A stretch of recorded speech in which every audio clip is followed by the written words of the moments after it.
Je voudrais vous lire une lettre qui m'a fait pleurer, et je vais essayer de la lire sans pleurer, qui parle de cette rencontre, dépouillée de tout. Elle vient d'être publiée un peu sur les réseaux par une jeune femme qui a 23 ans, qui s'appelle Avia Slotki. Vous la connaissez peut-être. Elle a perdu son époux le 7 octobre. Elle avait un bébé d'1 mois et demi, donc elle a un bébé d'1 an et quelques. Elle vivait à Beersheva avec son mari, jeune marié, un bébé. Et elle raconte, à 6h30, ils sont réveillés par les alertes, les alarmes. Ils vont dans la cage d'escalier parce qu'ils n'ont pas de mamad. Et puis, les voisins, ils sont chômeurs et Shabbat, donc ils ne savent pas vraiment ce qui se passe. Les voisins disent, ça a l'air grave, on est à Beersheva, c'est le sud. Et vers 8h30, les voisins disent, non, mais il y a une vidéo qui passe dans les réseaux avec une Jeep bourrée de terroristes dans Sderot, qui circulent dans Sderot. Non, c'est pas juste des roquettes, etc. Et donc, à ce moment-là, son époux décide d'ouvrir son portable, de vérifier si ses Mefakdim l'appellent. On ne l'appelle pas encore. Il va mettre ses Madim, il va mettre son uniforme, il prend son arme et il annonce à sa femme, je vais près d'Aza, je vais dans le sud, encore plus au sud, on a peut-être besoin de moi. Et elle dit, d'accord, alors dépose-moi d'abord chez ton frère, parce qu'eux, ils ont un mamad. Il va chez le frère. Le frère lui dit, mais qu'est-ce que tu fais? Non, t'es pas au courant, il faut... Quoi, et tu y vas? Mais t'as même pas ton mefaket. Am Israël a besoin de moi, j'y vais.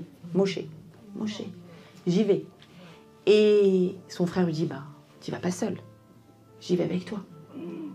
Et son frère y va. Et c'est que 4 jours après qu'on a découvert le corps des 2 frères qui ont été enterrés ensemble. Et voilà ce qu'écrit Avia cette semaine. Donc, la veuve de Yishai Slotki.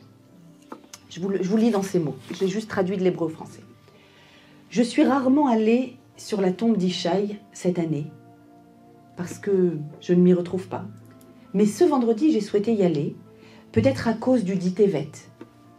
C'est le jour du Kaddish mondial pour tous ceux qui n'ont pas de sépulture. Et j'ai voulu remercier Dieu pour les petites choses. C'est que moi, j'ai un kever où aller. Et je sais aussi ce qui est arrivé à mon mari. Je suis seule, pour une fois, dans cette partie du cimetière, et c'est rare. Je m'assois en face de la tombe, et là, je ne ressens rien. Pourquoi? Parce que ce lieu ne ressemble en rien à Yishai, lui qui était entièrement joie de vivre, ce qui le caractérisait tant. Et puis, à un moment, arrive une femme âgée avec son fils. Et son fils semble lui dire « Non, maman, je ne pense pas que ce soit ici. Il n'est pas ici, ça doit être plus bas, parce qu'ici, ce sont les nouveaux. » Nouveaux. Et là, j'hésite à lui répondre « Mais pas du tout, ce ne sont pas des nouveaux. C'est ceux du 7 octobre, c'est vieux. » Puis cette femme, malgré sa difficulté, se baisse et, en fermant les yeux, concentrée, embrasse une tombe, puis une autre tombe, puis encore une autre. Et elle arrive de tombe en tombe jusqu'à celle de mon époux, de Yishai, et se tourne vers moi et me demande « C'était ton ami ?» Je lui dis « Oui, et aussi mon mari. » Elle se met alors à pleurer. Et moi qui n'arrivais pas du tout à pleurer, alors je pleure. Elle me dit que son fils a lui aussi été à Gaza, il y a 20 ans, et qu'il est dans un autre carré plus bas. Je la regarde, elle me regarde. Je la prends dans mes bras, je pleure, elle me prend dans ses bras. Je ne la connais pas, elle ne me connaît pas. On pleure ensemble, et à ce moment-là, nous sommes la même femme. Peu importe les dizaines d'années d'écart, peu importe nos différences, peu importe les circonstances, 2 femmes qui appartiennent au même peuple et qui ont perdu toutes les 2 ce qu'elles ont de plus cher. Et nous 2, nous sommes fortes. Nous 2 avons compris que pour se reconstruire, il faut s'autoriser à vivre la démolition. Je me rassois.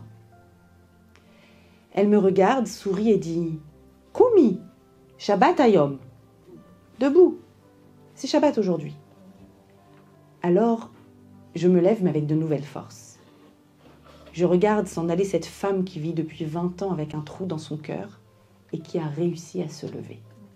Je comprends que j'arriverai aussi à me lever. Je lui ai souri, je me suis levée Je lui ai souhaité Shabbat Shalom avant de partir moi aussi. Tant de personnes se sont relevées avant moi et tant de personnes se lèveront encore après. La seule chose qu'on a à faire, c'est de se relever. Et depuis des jours, j'entends en boucle en moi, dans ma tête, Kumi, Shabbat Hayom. Alors je me lève et je décide que je continuerai à me relever.